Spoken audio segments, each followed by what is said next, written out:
มื้อนี้ก็มาพ้อกันอีกแล้วลุงแม็กก็ไปตามหาเลาพี่น้องเอ้ยเราก็ย้านอีกแล้ว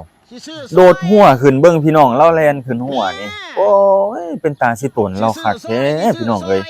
เออบ่เราบ่บ่ย้านตกคันหัวบ่ย้านเสียบไม้เสียบหยังบ่พี่น้องเอ้ยย้านก็ย้านโพดย้านโพมันพี่น้องเนาะโอ้ยเนาะนี่แหละคนบ่เคยเห็นหน้าเห็นตากันมันก็ย้านกันเนาะพี่น้องเนาะตาสิตนลาวแม่ใหญ่นี่ก็ได้เนาะสวัสดีครับพ่อแม่พี่น้องคนไทยคนลาวเนาะพี่น้องเนาะสำหรับคลิปนี้เนาะพี่น้องเนาะคือว่าลุงแม็กก็มาสร้าง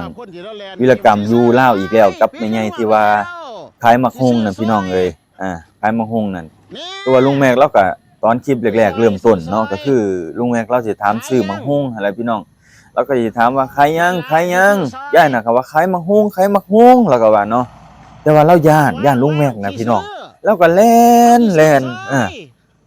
นตามทางนะแล่นบ่เอาชีวิตเลยเราก็ได้เราย่านแฮงสิเป็นจังได๋ก็สร้างเราอะเราก็สิแล่นเอาพี่น้องเอ้ยโอ้เป็นตาสิตนเราคักย่านก็ย่านโพดย่านคักพี่น้องเอ้ยถ้าว่าเราฮู้จักลุงแม็กเราคงสิบ่ย่านแบบนั้นดอกพี่น้องเอ้ยมื้อนี้ก็มาพ้อกันอีกแล้วลุงแม็กก็ไปตามหาเลาพี่น้องเอ้ยเราก็ย่านอีกแล้วโดดหัวขึ้นเบิ่งพี่น้องเราแล่นขึ้นหัวนี่โอ้ยเป็นตาสิตนเราคักแท้พี่น้องเอ้ยบ่เรา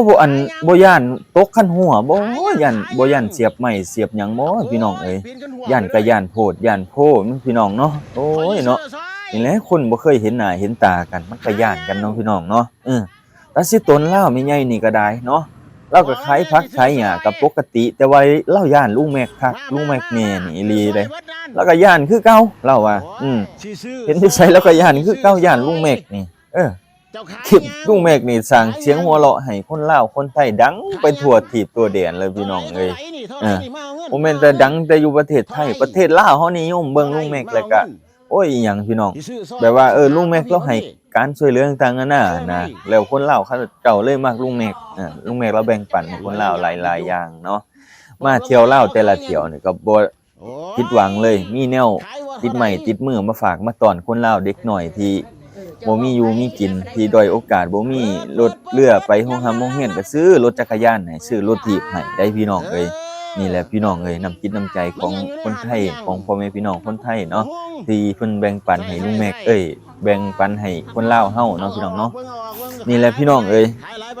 เรื่องลาวเรื่องนี้สำหรับคลิปนี้ก็นี่แหละเห็นบ่แม่นว่าหยังเราย้านอีหลีเด้เราบ่ได้ย้านอีเล่นเด้พี่น้องบ่แม่นว่าการแสดงของลาวเด้แม่ใหญ่นี่เราย้านลุงแม็กจริงๆเนาะบ่ฮู้ว่าเราย้านอีหยังลุงแม็กหลายๆคนเพิ่นก็บ่ได้ย้านลุงแม็กดอกเนาะสำหรับเด็กน้อยบางคนเขาก็ยังบ่ย้านเลยที่เด็กน้อยขายสิ่งขายของตามถนนหนทางแต่ว่าแม่ใหญ่นี่สำหรับแม่ใหญ่นี่เนาะที่เราขายผักขายหญ้าที่เราขายมักฮุงนี่เราย้านอีหลีลุงแม็กเราเป็นตาย้านบ่ได้ย้านในทรงผมเราบ่ย้านในทรงผมเราหรือย้านในการแต่งตัวของเราบ่หรือจังไดน้องพี่น้องเนาะอันนี้เรื่องเล่าเรื่องนี้เฮาบ่จักว่าเราย้านอีหยังของลุงแม็กเนาะแต่ว่าฮู้จักลุงแม็กเราก็สิฮู้แหละว่าลุงแม็กใจดีเนาะเห็นเทื่อหน้าเทื่อในบัดตานี้บัดตานี้เห็นกันเทื่อที่2แล้วเด้เห็นเทื่อหน้าเทื่อในเทื่อที่3อาจสิบ่ย้านลุงแม็กก็เป็นได้เนาะพี่น้องเนาะเพราะว่าเทื่อนี้เราก็ยังแล่นปุ๊บตายเลยเนาะแล่นปุ๊บตายเลยครับเพราะว่าอีหยังเพราะว่าลุงแม็กเราเป็นตาย้านก็สำหรับคนที่บ่เคยเห็นเนาะก็สำหรับแม่ใหญ่นี่นำเนาะแล้วก็สิย้านอีหลีหั่นแหละก็บ่ได้ว่าลาวเนาะพี่น้องเนาะคนย้านก็ย้านโพดย้านโพเนาะเพราะว่าจักสิว่าจังไดเนาะคนย้านก็ต้องหนีตายนั่นแหละพี่น้องเอ้ยคันหัวสิสูงส่ำใดกระโดดได้พี่น้องเอ้ยคำว่าย้านได้เนาะ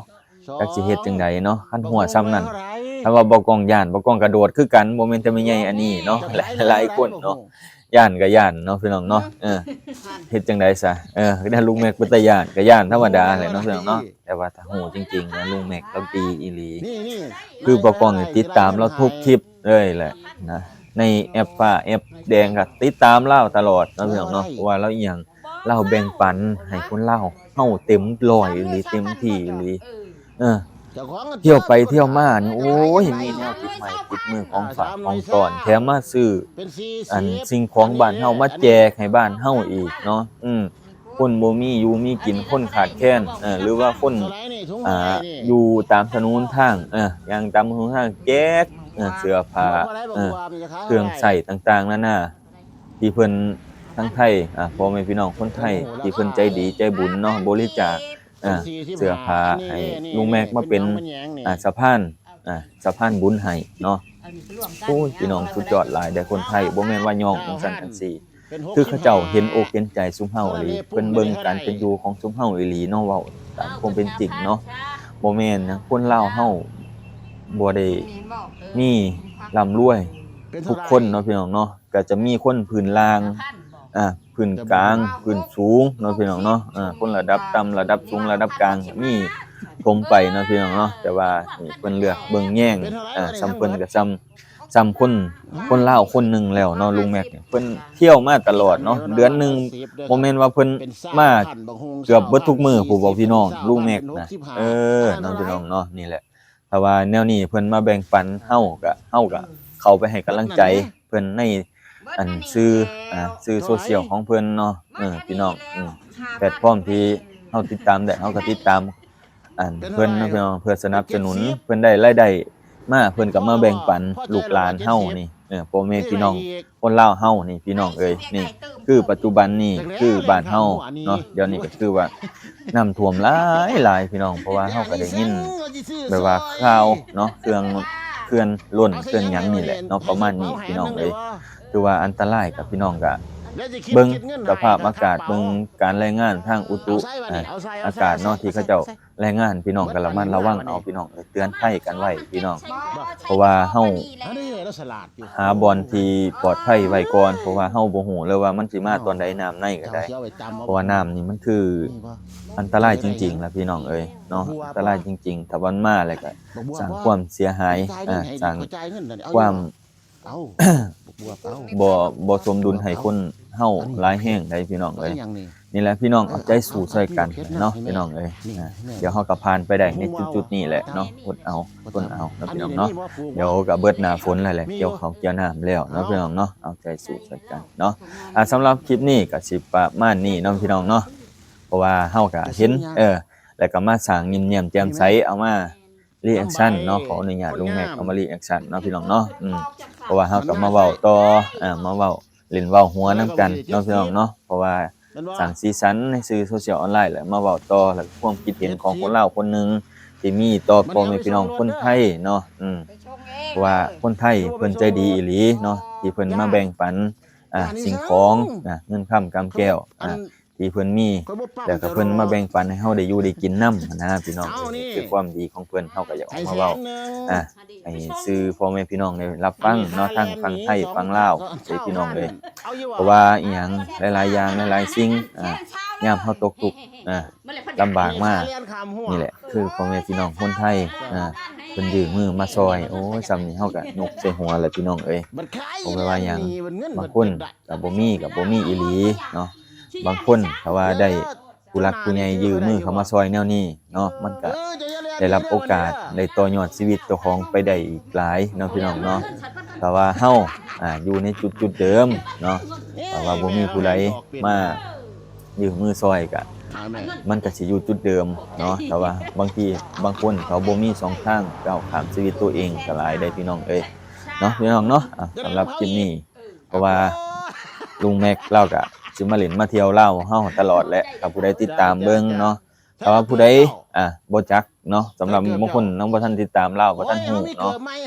แต่ว่า FC ลุงแม็กเขาอาจสิฮู้เนาะก็ขอบคุณ FC ลุงแม็กเด้อที่มาเบิ่งคลิปนี้เนาะพี่น้องเนาะก็ฝากติดตามเด้อติดตามบ่กล้องนำเด้อพี่น้องเด้อถ้าคนที่บ่ทันฮู้จักช่องทางลุงแม็กเนาะถ้าว่าผู้ใดอยากเข้าไปอันนั้นเนาะติดตามเนาะเลาะตลาดตะลี่เนาะของลุงแม็กเด้อพี่น้องเด้อเพราะว่าแต่ก่อนบ่กล้องก็เคยเนาะเคยอยากเดินสายไปคือลุงแม็กนี่แหละแต่ว่าเฮาต้นทุนเฮามันบ่พอนะพี่น้องเนาะได้แต่ไปเขตใกล้ๆตัวเองเนาะแต่ว่าก็มียอดผู้ติดตามยอดวิวให้พอได้มีรายได้เลี้ยงลูกเลี้ยงหลานอยู่พี่น้องพอได้ซื้อข้าวแลงแกงร้อนให้ลูกหลานกินอยู่พี่น้องบ่กล้องก็ได้นี่ก็ขอบคุณพ่อแม่พี่น้องบางคนก็ว่าโอ้ยเฮ็ดเอายอดวิวโอ้บ่สร้างสีสันเลยเพิ่นว่าอันนี้ก็ต้องขอโทษขออภัยเนาะพี่น้องเนาะบางคลิปบางหยังเฮาก็ฮู้บ่ทั่วบ่ถึงเฮ็ดจังได๋ซะพี่น้องกับ ไปมาบ่สะดวกบ่กล้องก็ได้บ่ฮู้ว่าจะถ่ายแบบใดเนาะก็เฮ็ดตามกระแสพ่อแม่พี่น้องเพิ่นอ่าให้โอกาสเพิ่นเต็มใจผู้ใหญ่ใจบุญเพิ่นจะเข้ามารับมาชมเพิ่นก็ให้โอกาสบ่กล้องเนาะเพิ่นก็สนับสนุนบ่กล้องในจุดๆนี้ก็ต้องขอบคุณหลายๆเด้อพี่น้องเด้อเพราะว่าบางที่เนาะบ่กล้องก็ไปบ่ฮอดจอดบ่ถึงคือว่าน่ะพี่น้องเอ้ยเงินค่ำกำแก้วเพราะว่าการที่จะไปถ่ายไปหยังมันก็ต้องใช้ต้นทุนเล็กๆน้อยๆเนาะพี่น้องเนาะบางทีเราก็บ่มีโอกาสหรือว่าบ่มีอันบ่อนไปแล้วบ่มีวิวหรือว่าบ่มีคอนเทนต์ดีๆก็บ่ค่อยอยากนำเสนอปานใดเนาะพี่น้องเนาะบางทีคอนเทนต์เป็นกระแสสร้างเสียงหัวเราะสร้างอ่าให้พี่น้องมีปฏิสัมพันธ์นำก็อยากนำเสนอจังซั่นเนาะพี่น้องเนาะเอามื้อนี้ก็ประมาณนี้เด้อพี่น้องฟังไทยฟังลาวขอบคุณหลายๆครับขอบใจหลายๆเด้อ